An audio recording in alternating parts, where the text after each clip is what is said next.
Des groupes communautaires souhaitent qu'on accélère la construction de logements sociaux dans la métropole. Ils dénoncent l'inaction de l'administration Coderre dans le dossier. On en parle cette semaine au Bulletin.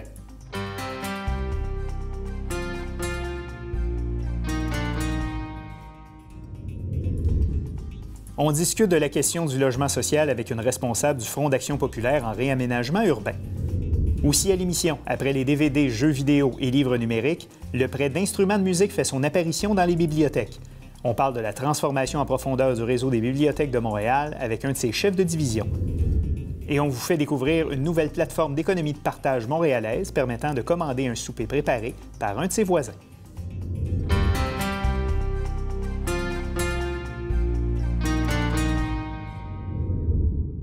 Bonjour, ici Louis-Martin McArdle et bienvenue au Bulletin. Le FRAPRU a lancé en mars dernier la campagne « À Montréal, le logement social, c'est vital ».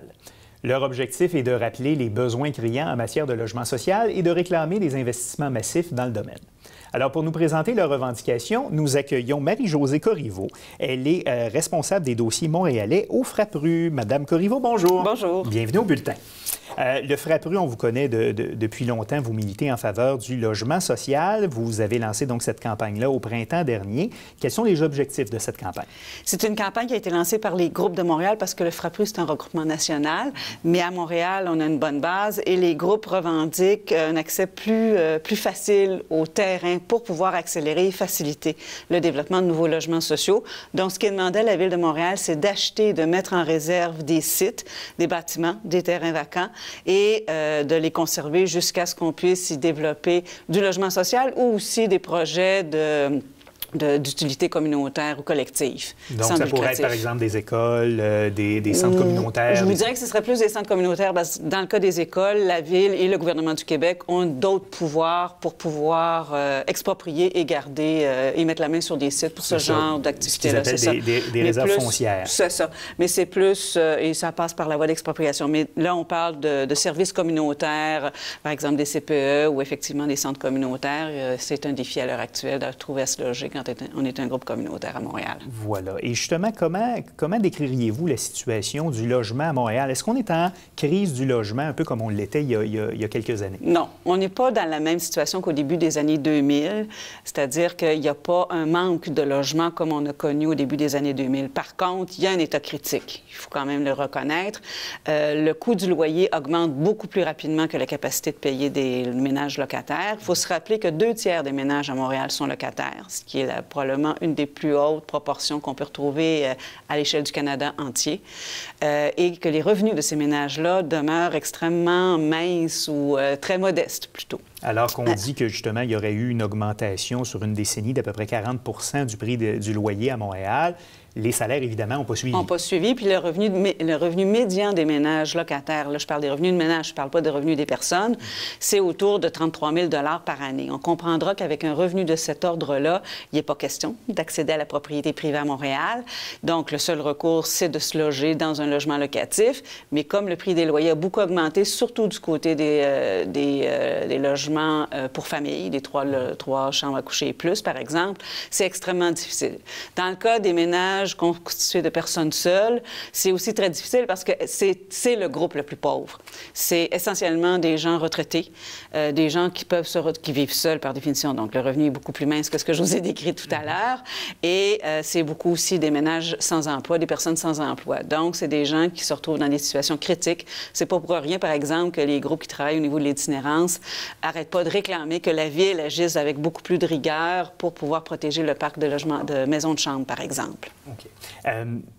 Une des problématiques, en tout cas, qu'on avait vécues dans les arrondissements centraux de Montréal au courant des dernières années, c'était la transformation de logements locatifs en condos indivis pour qu'éventuellement, ça devienne du condo divis. C'est ça. Est-ce que ce serait nécessaire d'avoir une nouvelle réglementation qui interdit cette conversion-là, cette transformation-là? Oui, effectivement. Puis c'est une revendication qui est portée pas juste par les groupes de Montréal, mais par l'ensemble des membres du FRAPRU. Puis donc, ce n'est pas une situation qui est uniquement dans la métropole? Du tout, du tout, du tout. C'est quelque chose qui est vécu également dans d'autres régions.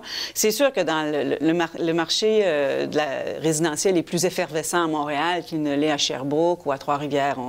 Donc, c'est sûr que l'enjeu est encore plus criant ici.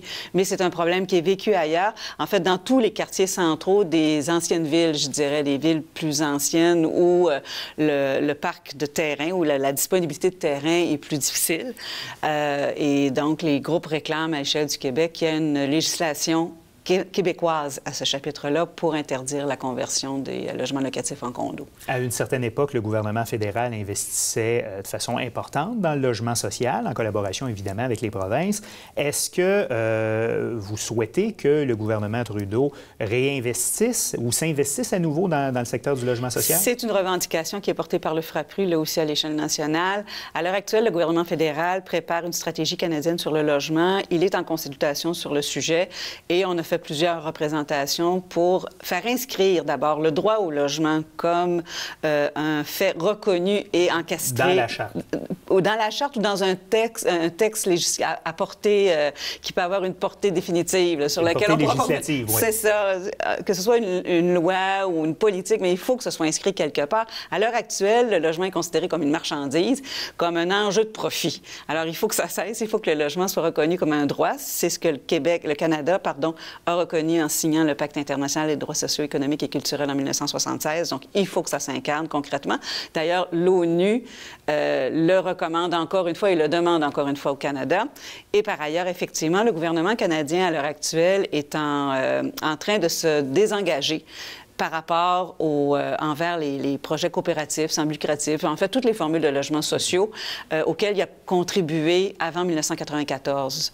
Il a pris des engagements pour soutenir les ménages à faible revenu. Des engagements à long terme qui viennent à échéance ces années-ci. C'est ça, à l'heure actuelle, et qui, pour les ménages concernés, qui donc perdent ces subventions-là au loyer, ça représente des augmentations de loyer de l'ordre de 200, 300, voire 400 $ par mois, là. Donc, c'est vraiment dramatique. Et jusqu'à présent, la seule réponse d'Ottawa, ça a été de dire on va les prolonger pour 2 ans, jusqu'en 2018. Toutes celles qui devaient venir à échéance depuis le dernier budget jusqu'en 2018, donc il y en a déjà qui sont perdues, mais toutes celles à venir, donc, vont pouvoir être prolongées jusqu'au 31 mars 2018. Mais pour nous, ça ne suffit pas. Il faut que le gouvernement s'engage à maintenir... Il y aura un problème à ce moment-là, au 1er janvier 2019. Tout à fait, tout à fait. En terminant, il nous reste 30 secondes.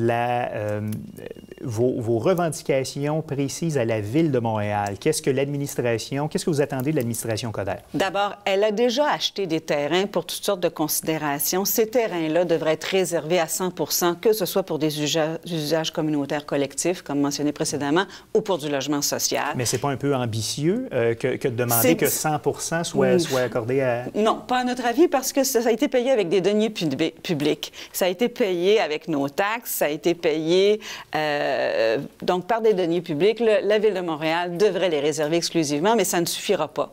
Il en manque si on veut être capable de répondre aux besoins. La Ville de Montréal devrait aussi en acheter d'autres, les mettre en réserve, et ça lui coûterait moins cher, et ça coûterait moins cher à tout le monde, parce qu'à l'heure actuelle, si on laisse jouer le marché, le prix n'arrête pas d'augmenter. Donc, le coût du logement social augmente à l'avenant. Donc, le plus tôt l'administration municipale agira, le mieux ce sera. Exactement. D'accord. Bien, je suis certain que ça sera un enjeu, certainement, de la prochaine campagne électorale qui s'en vient dans moins d'1 an. Marie-Josée Corriveau du FRAPRU, merci d'avoir été là. Ça m'a fait plaisir.